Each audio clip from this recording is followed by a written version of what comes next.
Hello friends, in this video we are going to learn how to cancel an event in Facebook, right?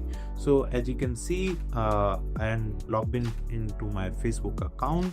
Now I will simply go to events. As you can see, I'm on my home page. I will simply visit to the event section. In the events, you can find the event created by you. You just need to open it and you can simply click on these triple dot, right? And here is an option of canceling the event. I will simply click on it. Now it is asking me that whether you only want to cancel the event or whether you want to delete the event. So I can simply click on delete or cancel, whatever I want, right? So let me delete the event and click on confirm. Okay, that event has been deleted successfully. So in this manner you can simply cancel or delete an event.